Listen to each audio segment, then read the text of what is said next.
Canal Televisión, bajo la gloria de Dios.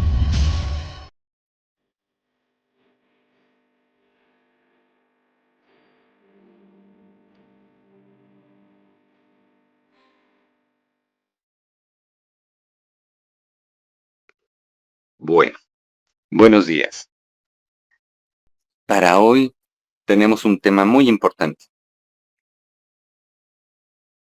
que se titula Jesucristo venció religiones, culturas, imperios, la muerte, la carne. Y el título de esta predicación es Dad al César lo que es del César y a Dios lo que es de Dios. Y aquí encontramos a nuestro querido y amado Señor Jesucristo confrontando a los fariseos. Y escuche bien, oiga bien. No solamente los fariseos, sino a los herodianos.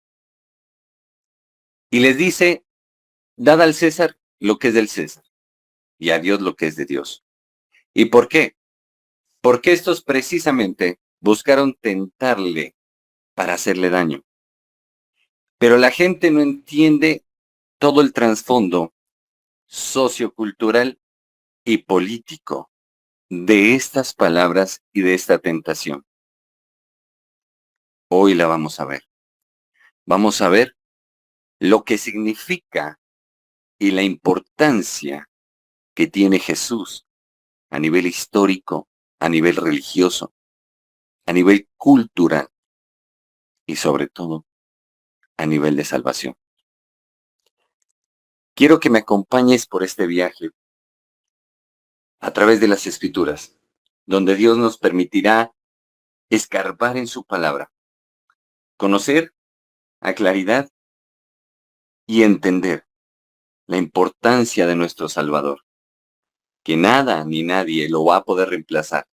Jesucristo es la roca, la piedra del ángulo que el Padre determinó para edificar su iglesia.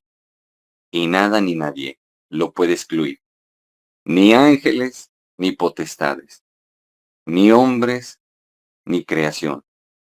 Jesús es el Señor y recibió nombre sobre todo nombre, en el cual hay salvación para todos los hombres que decidamos creer en Él. Escuche bien, mire bien la imagen y vamos al pasaje bíblico. Continuemos. Mira, en el libro de Mateo, capítulo 22, versículos del 15 al 22, dice lo siguiente. Entonces se fueron los fariseos y consultaron cómo sorprenderle en alguna palabra.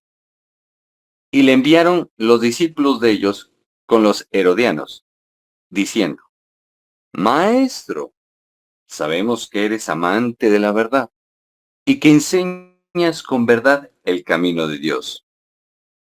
Ojo, repito, y que enseñas con verdad el camino de Dios, y que no te cuidas de nadie, porque no miras la apariencia de los hombres. Dinos, pues, ¿qué te parece? ¿Es lícito dar tributo a César o no? Versículo 18.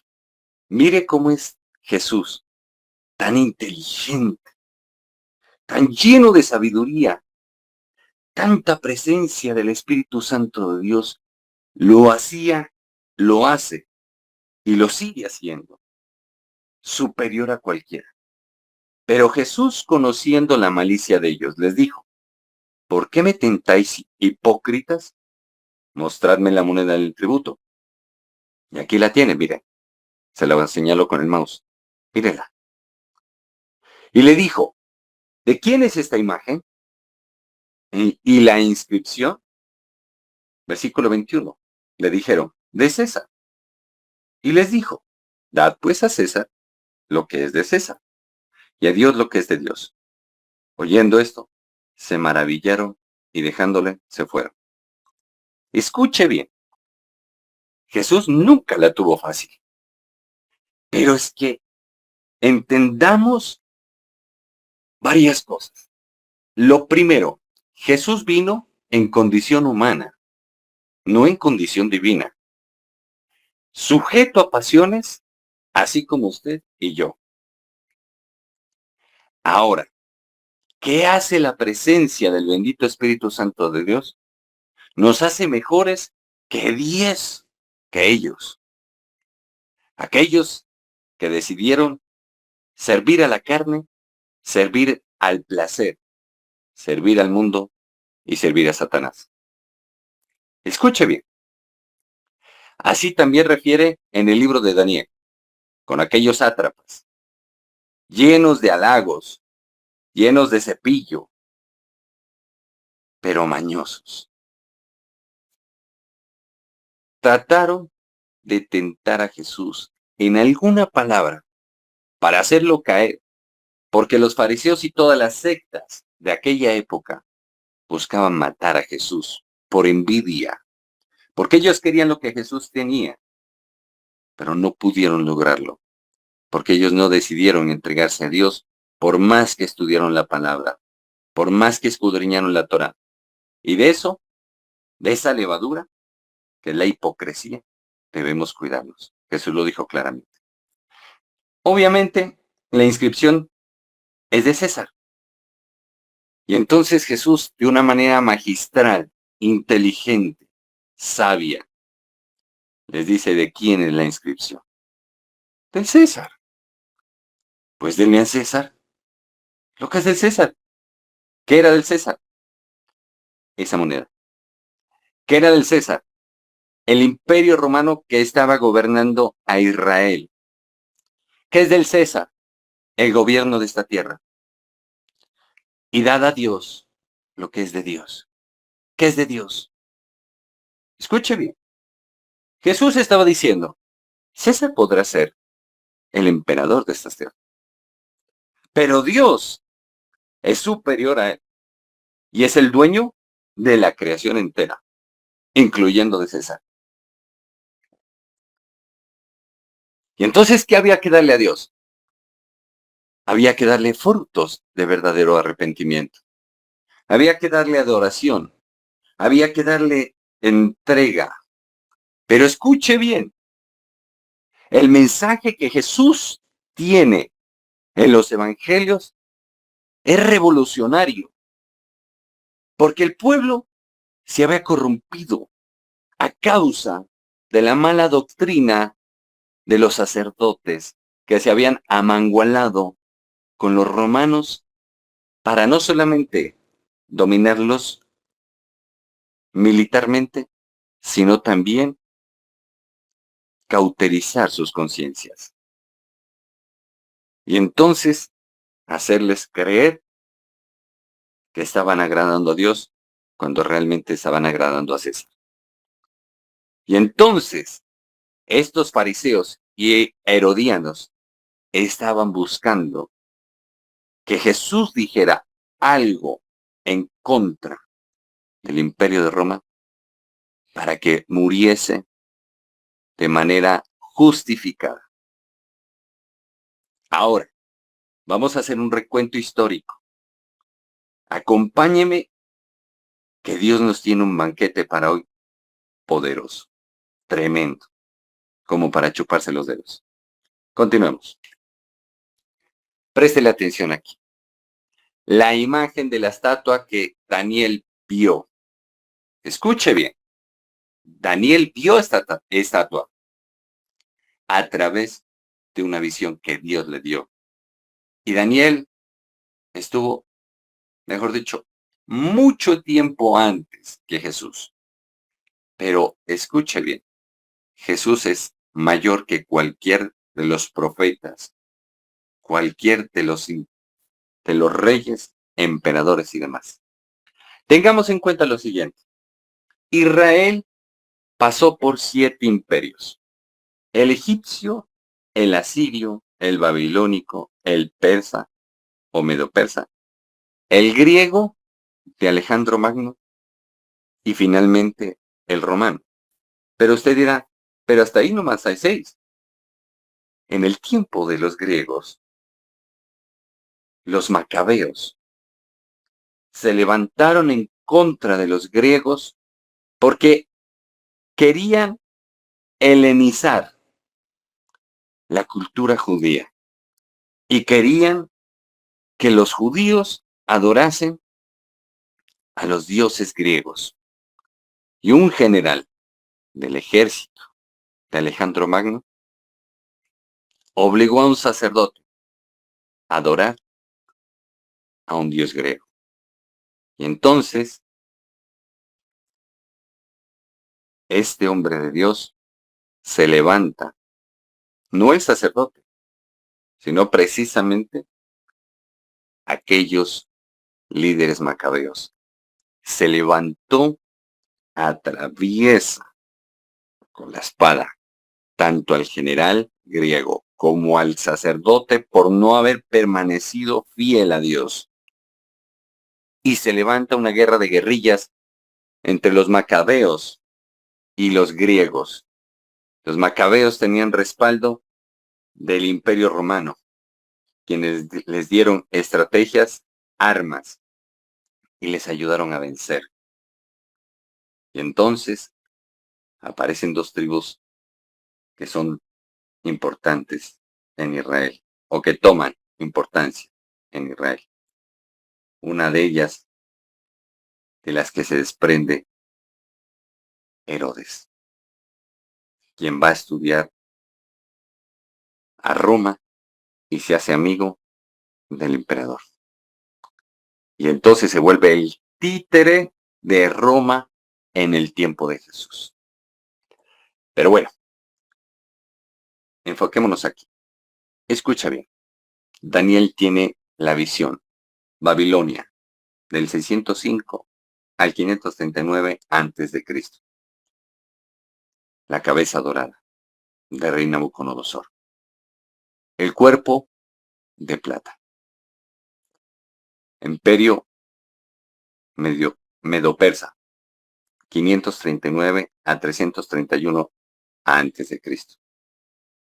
En Babilonia gobernaba Nabucodonosor.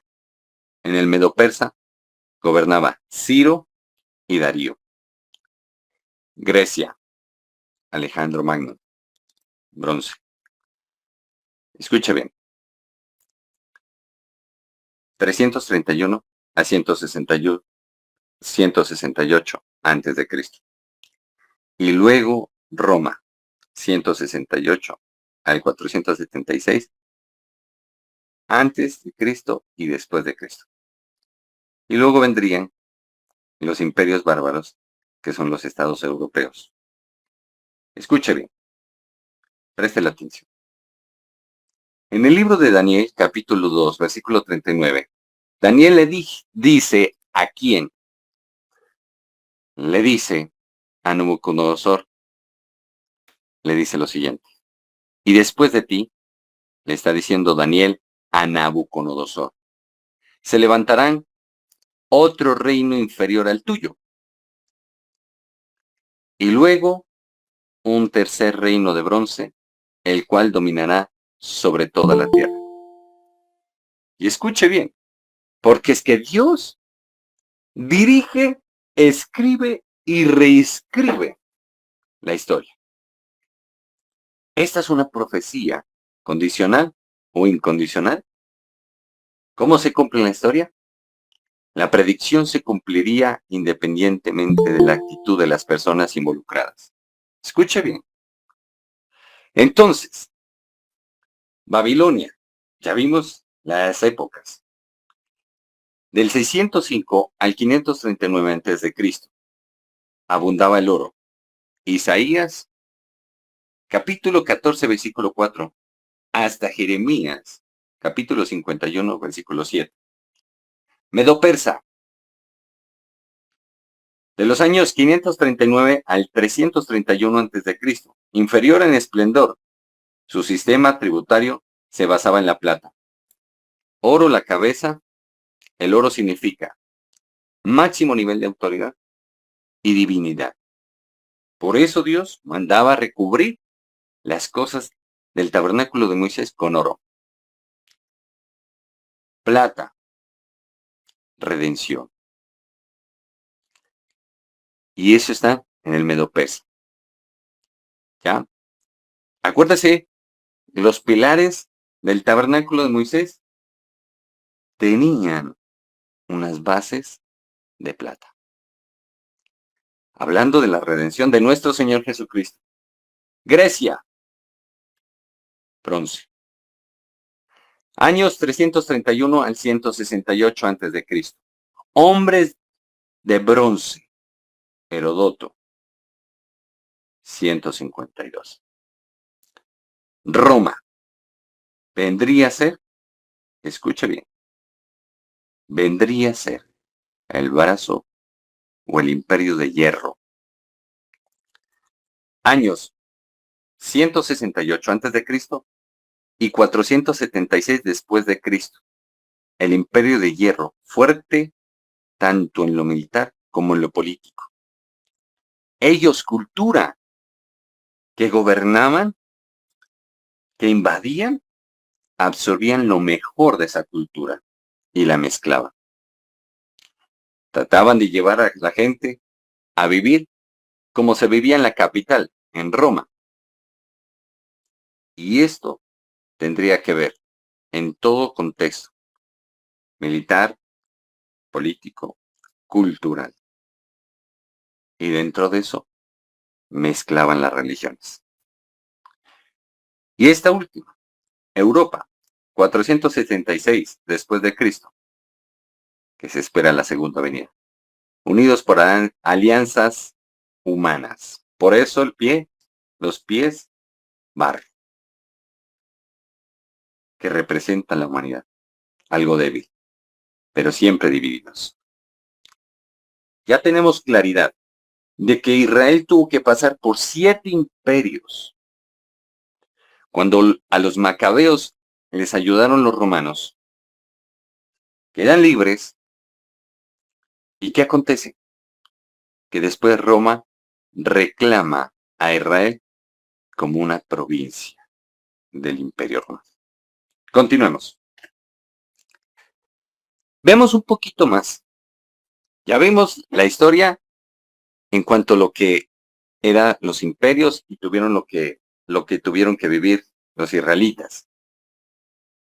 En medio de estos imperios tuvieron que ver mucha crueldad, mucha muerte, mucha desgracia, al punto que no sabían dónde estaba Dios. Más de 400 años Dios callado con su pueblo. Pero recreemos un poquito cómo eran o cómo era la forma cultural y religiosa de los israelitas en esta época. Israel era nómada, iba de aquí para allá. Entonces, inicialmente, y encontramos ahí en el centro la imagen, levantaban altares construidos sobre piedras.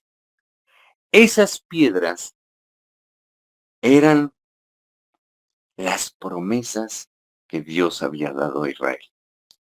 Por eso, en el libro de Primera de Reyes, capítulo 18, si no estoy mal, Elías construye un altar sobre 12 piedras. 12 piedras, 12 tribus de Israel.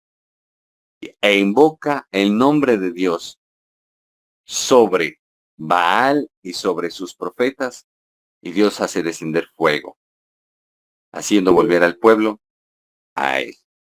Entonces mire cómo es esto de tremendo. Eso es algo poderoso, maravilloso. Pasan de construir altares a construir el tabernáculo de Moisés, donde el Señor le empieza a mostrar a Moisés los diseños e inspira gente, hombres y mujeres, inspirados por el Espíritu Santo, para seguir los planos que le dio a Moisés y construir el tabernáculo de Moisés, que era totalmente movible. Por eso encontramos una Israel nómada. En el tiempo más adelante, tiempo de David, es que empieza a establecerse Israel.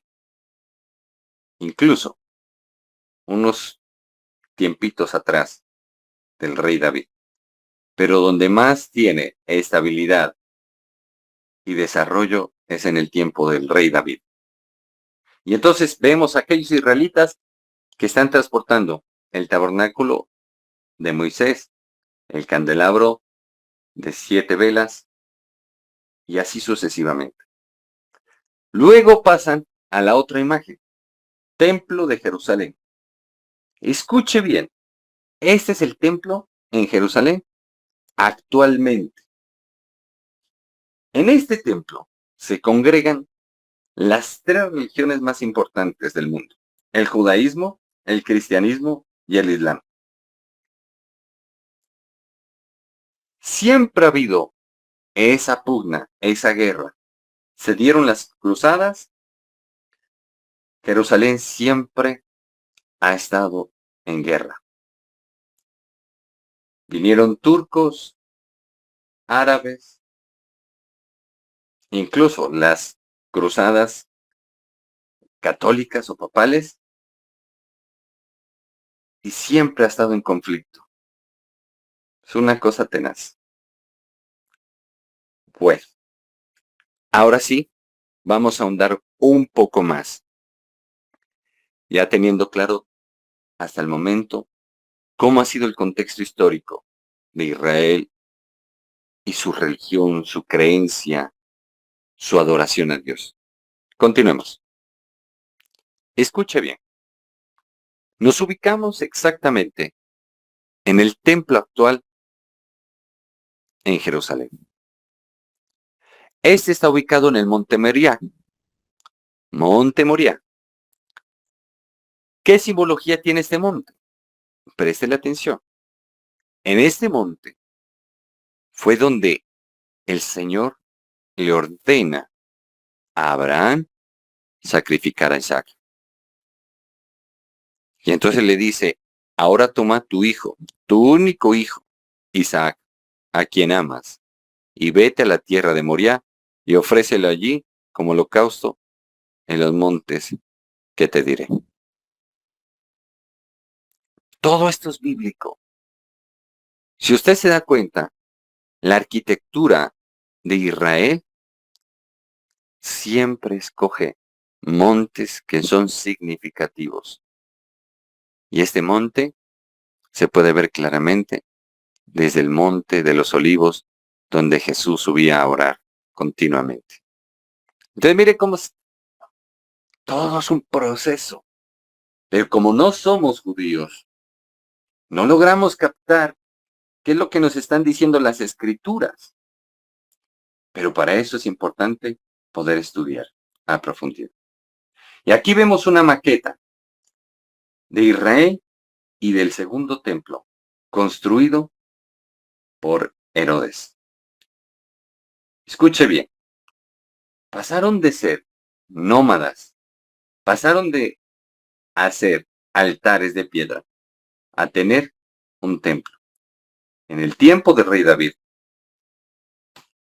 David le pide a Dios poder construir un templo para él, en gratitud por todo lo que Dios le había dado, el bienestar que le había dado. Pero entonces le dijo Dios a David, has manchado tus manos de mucha sangre. No lo construirás tú, sino que lo construirá tu hijo Salomón. Y aparece el templo de Salomón, que es un templo pequeño. Luego, entran los asirios y demás, y empiezan a invadir. Y llega aquella invasión. Y escuche bien, los utensilios y el pueblo de Israel son llevados cautivos hacia Babilonia. Y ahí encontramos libros como Daniel que nos explican lo que aconteció. Incluso un descendiente del rey Nabucodonosor, llamado Belsasar, quien decidió tomar vino y comer en los utensilios del templo de Dios, Dios mismo le hace tener una visión a él y a los que estaban con él. Una mano que escribe en arameo en la pared, que decía Mené, Mené. Nadie podía interpretar. Hasta que llegó la mamá de él y le dijo, aquí hay un hombre que es lleno del Espíritu de Dios y que te va a dar y que te va a poder dar la interpretación del escrito. Y llamaron a Daniel. Y el rey le ofreció esta vida y la otra, si le interpretaba eso. Y Daniel le dijo, no, todos esos regalos te los puedes guardar, no hay ningún problema. Lo que dice aquí es lo siguiente, ha sido pesado, ha sido medido y ha sido hallado falto. Por lo tanto, hoy he cortado el reino de tu mano y lo he dado a otros. Y ahí es donde entran los medos persas, con Ciro y Darío. Y a este rey lo matan sus propios hijos. Mire cómo es esto. Tremendo. O sea, una cosa. Dios está en todo. Y Él tiene el control de todo. Y entonces aparece el segundo templo, construido por Herodes. Y lo hace de una magnitud impresionante, grandísima. Y nos muestra incluso que aquí tenían una fortaleza llamada Atonía o Atonia. Aquí está. Se lo muestro con el mouse. Que custodiaba el palacio de Pilatos. Y estaba en medio del templo. En esta parte de acá encontramos lo que es el estanque o los estancos de Bethesda, donde Dios hacía milagros.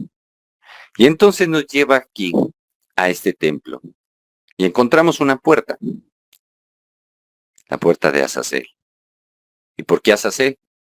Porque Dios dice en el libro de Levíticos o Números, si no estoy mal, capítulo 16, dice, escogerás 2 machos cabríos, 2 corderos. El uno tendrá la suerte de Jehová, o sea, Jesucristo, quien tuvo que morir por los pecados nuestros. Y el otro llevará la suerte de Azazel. ¿Qué hacía ese pueblo? Imponía manos sobre ese cordero y transfería el pecado y lo echaban al desierto. Por eso es que uno de los reyes, escuche bien, uno de los 7 reyes de Lucifer es Azazel.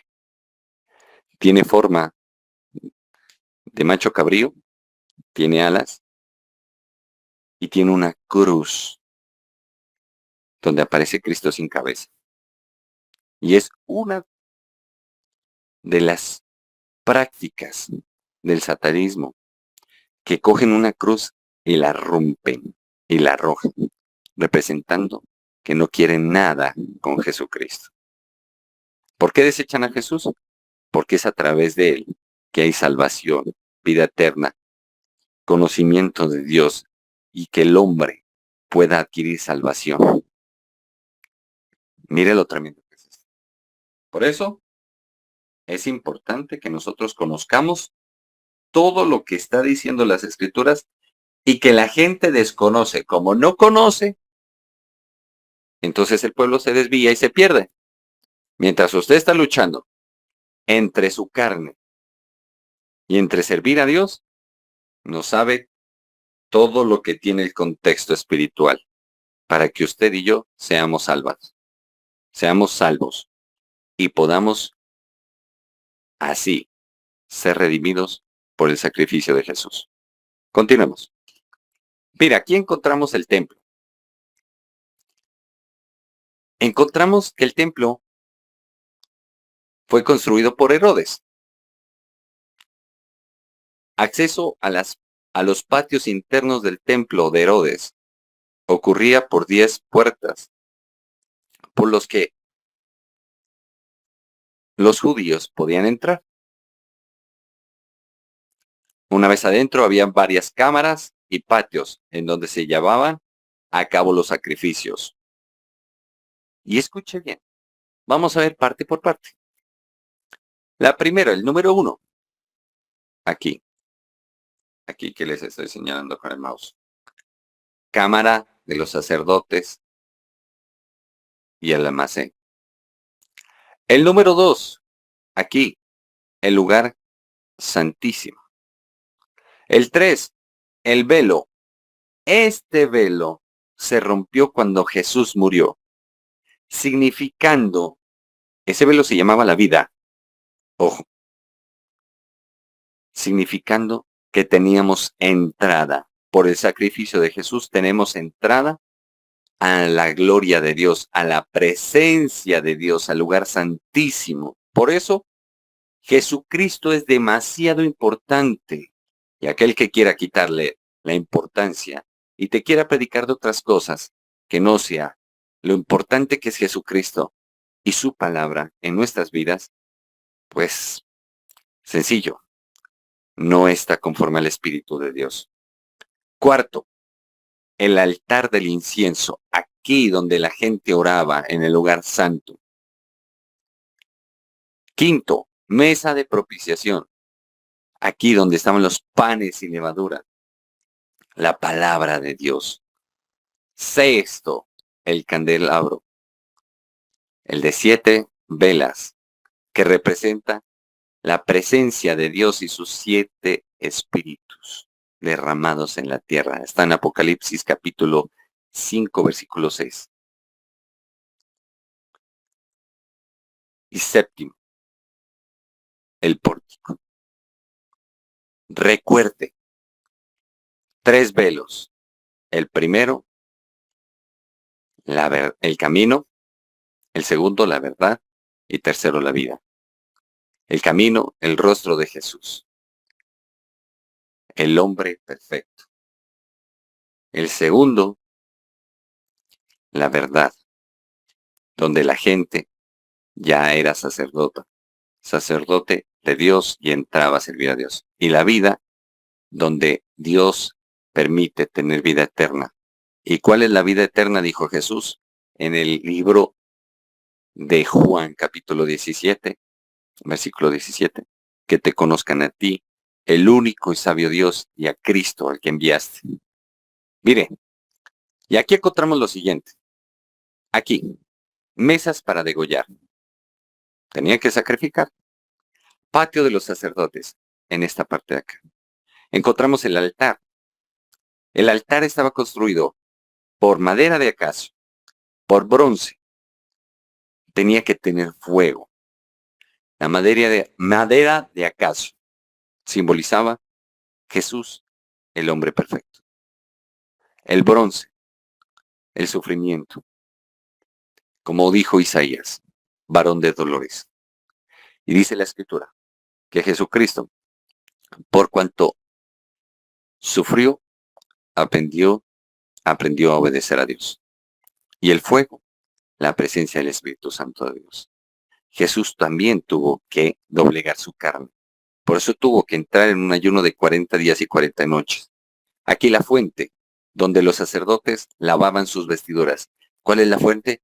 La bendita palabra de nuestro Señor Jesucristo. Y aquí encontramos la puerta de la leña, puerta de los primogénitos, puerta del agua. En Jesús, Dios nos hace primogénitos.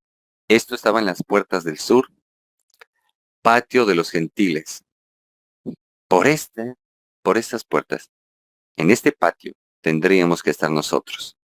Puerta del norte, patio de los israelitas, acá en esta parte. Luego, cámara de los leprosos, mire, porque los leprosos estaban bajo maldición y no podían entrar. Tenían que estar lejos y utilizar campanas. Y por donde quiera que vaya, tenían que gritar, soy leproso, soy leproso. Era morirse en vida. Y así llegamos muchas veces nosotros, leprosos espirituales. Pero Jesús dice, por mis llagas te sano. Por mis llagas. En mi cuerpo pagué tu pecado. Sé sano, porque yo pagué por ti. Escuche bien, esto es tremendo. Encontramos cámara del aceite, la presencia del Espíritu Santo. El patio de las mujeres, antes no les permitían entrar sino solamente hasta este patio.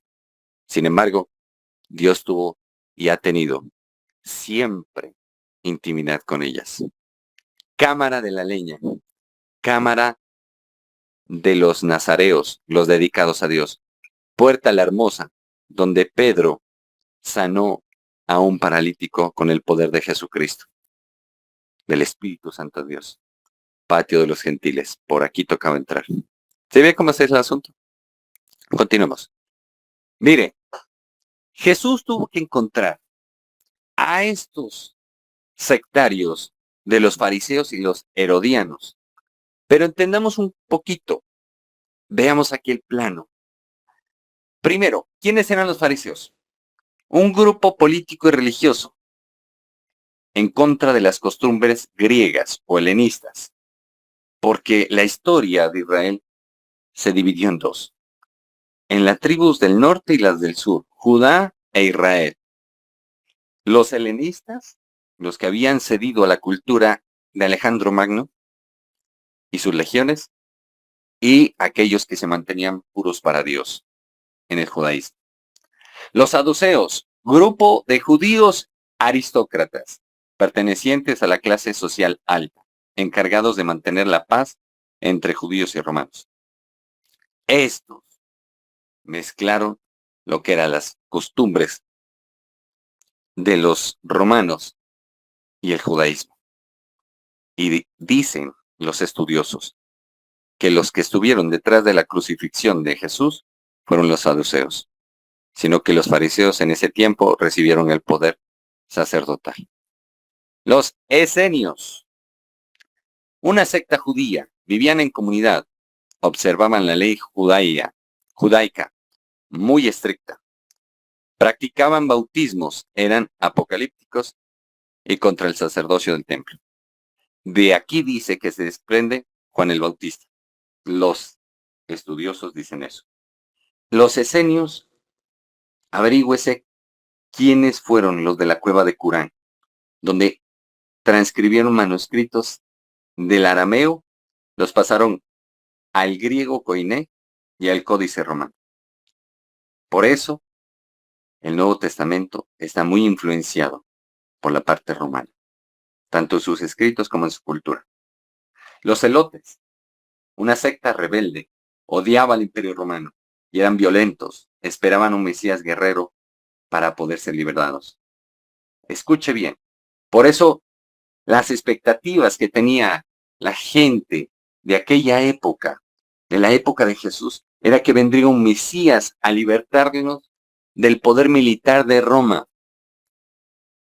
Pero Jesús vino a hacer algo más grande, a libertarnos no solamente de eso, sino también de la obra del diablo, de la manipulación de la religión. Y nos llevaría a ser templos vivos, a ser gente de adoración para Dios. Adoradores que adoren al Padre en espíritu y en verdad, los cuales el Padre está buscando. Mire aquí abajo, aparece un mapa. El monte del templo, monte de los olivos, muro de las lamentaciones. ¿Sí ve? Todo va ligado. Ahora, aquí encontramos el nacimiento del judaísmo, las rutas y sitios sagrados. Y encontramos las 12 tribus de Israel, Aser, Neftalí, Zabulón, Isaacar, Manasés, Efraín, Benjamín, Dan, Judá, Simeón, Rubén, los de Gad en Hezbón e Israel. Mire cómo es esto tremendo. Todo tiene su inicio y su final. Dios sabe cómo hacer sus cosas. Continuemos. Aquí encontramos que nuestro Señor Jesucristo, en el libro de Marcos, capítulo 15, Marcos, capítulo 11, versículos del 15 al 17 dice, vinieron pues a Jerusalén, y entrando Jesús en el templo, comenzó a echar fuera a los que vendían y compraban en el templo, y volcó las mesas de los cambistas y las sillas de los que vendían palomas, y no consentía que nadie atravesase el templo lleno de utensilio alguno. Y les enseñaba diciendo, ¿no está escrito? Mi casa será llamada casa de oración para todas las naciones, mas vosotros la habéis vuelto cueva de ladrones. Escuche bien.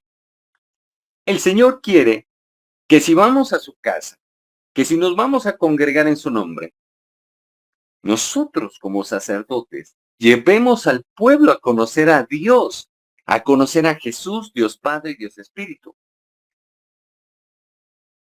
¿Pero qué encontró? Que el sacerdocio se había prostituido tanto que habían vuelto de la fe un negocio. Y eso no debe ser así. Y Jesús, airado, sacó a esta gente. ¿Por qué había cambistas? Porque en el templo solamente se recibían monedas israelitas, que aquí aparecen. Aquí el dedo está señalando las monedas que se recibían. Y entonces cambiaban las monedas del César por este tipo de monedas para llevar ofrendas y demás. Jesús tuvo que contender con estas sectas y con la religiosidad y con la manipulación que había entre el Imperio Romano y el sacerdocio. Y salió del templo porque tomaron al templo como un símbolo para manipular al pueblo, doblegarlo mentalmente ante el Imperio Romano.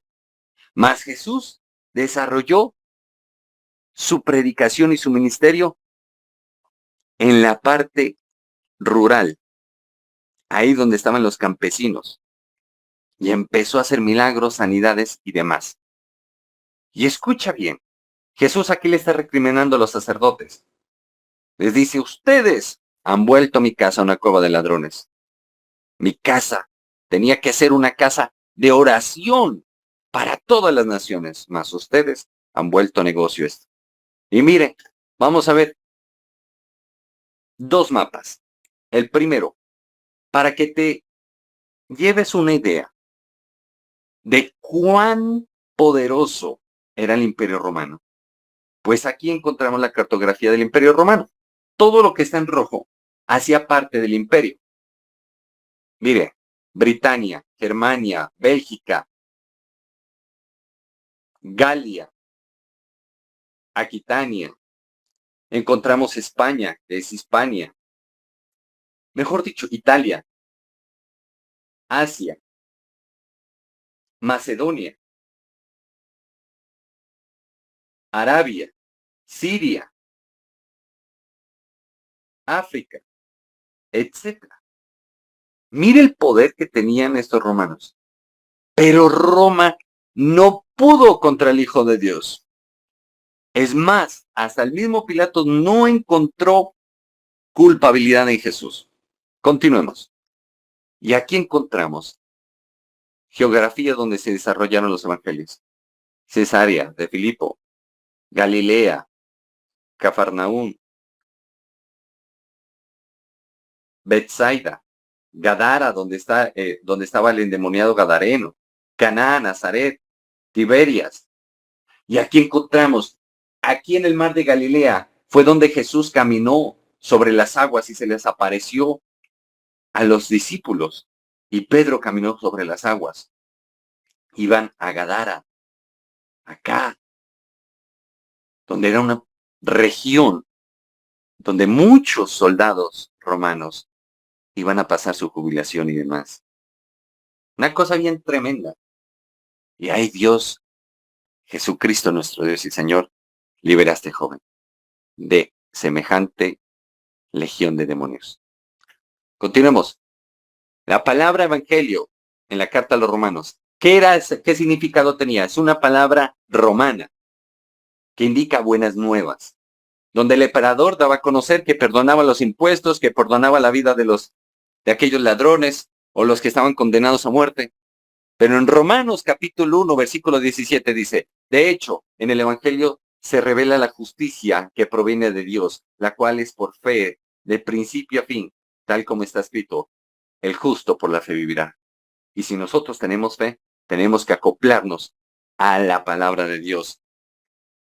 Aquel que es de fe, adora a Jesús. al Padre y al Espíritu Santo y reconoce quién es Jesucristo. Continuemos. Mire, aquí encontramos, mire la importancia de nuestro Señor Jesucristo. Encontramos a Pilato y aquí encontramos, está escrito en griego, en romano y en arameo, Jesús de Nazaret, Rey de los judíos. En el libro de Mateo, capítulo 26, versículo del 26 al 28 dice, tomad y comed, este es mi cuerpo, bebed todos de ella, porque esta es mi sangre del nuevo pacto, que es derramada sobre muchos para el perdón de los pecados. Jesús en su cuerpo reconcilió la ley y la gracia. Jesús es el pan de vida. Jesús es el árbol de la vida. Si vienes a Él, tendrás vida eterna. Si vienes a Él, tendrás perdón de los pecados. Si vienes a Él y te arrepientes de tus pecados, tendrás nueva oportunidad. Continuemos. Mire cómo es esto. Según las creencias judías, se tienen 7 fiestas de Jehová en el pueblo de Israel, calendario divino o religioso. Encontramos la Pascua, las primicias, Pentecostés, Día de la Expiación, los panes sin levadura, las trompetas, los tabernáculos. Todas estas fiestas fueron en Cristo Jesús. La más importante es la Pascua. Había 3 tipos de Pascua. Una, la de los panes sin levadura, que representaba que Dios sacó a su pueblo de Egipto. Otra, los pastores tenían que sacrificar un cordero. Jesús, el Cordero de Dios. Jesús es la expiación perfecta. Ya no significaba un año más de perdón, sino una eternidad de perdón. Jesús, nuestro sumo sacerdote, el que nos puede ayudar delante del Padre. Dice, con Cristo estoy juntamente crucificada. Ya no vivo yo, sino Cristo vive en mí. No desecho la gracia de Dios, pues la ley fue la justicia en Cristo Jesús, sino en vano habría venido Jesús a morir en la cruz. Eso está en Gálatas capítulo 2, versículos del 20 al 21. Jesucristo es el cumplimiento de todas las promesas. Se rompe el antiguo pacto que era por la ley, que usted tenía que hacer cosas y cosas para que Dios lo perdonara. En Cristo Jesús, solamente crees y te dejas transformar y tienes vida eterna. Segundo pacto, perdón eterno, vida eterna. Y para terminar, Gálatas capítulo 2, versículo 16 dice, conscientes de que el hombre no se justifica por las obras de la ley, sino solo por la fe en Jesucristo. También nosotros hemos creído en Cristo Jesús a fin de conseguir la justificación por la fe que es en Cristo y no por las obras de la ley, pues por las obras de la ley nadie será justificado. Escuche bien, por tanto Jesús, y está en Hebreos capítulo 7, versículos 22 al 25, Jesús es hecho fiador de un mejor pacto, y los otros sacerdotes llegaron a ser muchos debido a que por la muerte no podían continuar. Mas este permanece para siempre. Entienda, en Cristo Jesús vamos a vida eterna, misericordia perpetua de Dios para nosotros. Y abajo, en Gálatas capítulo 3, versículos del 11 al 12, dice, la ley condena al pecador, la fe en Cristo lo justifica. Escoge tú, pues, a quién vas a seguir, a la ley o a Jesús, que concilió la ley y la gracia. Por eso te invito, en Cristo Jesús hay buenas nuevas. Dios puede restaurar tu hogar, Dios puede restaurar tu vida, Dios puede restaurar tu salud física. Jesús es el camino, la verdad y la vida. Nadie más será acepto, sino Jesús. Y a través de él es que obtenemos el favor de Dios. Por eso te invito, vamos a orar, vamos a pedirle a Papito Dios que se glorifique.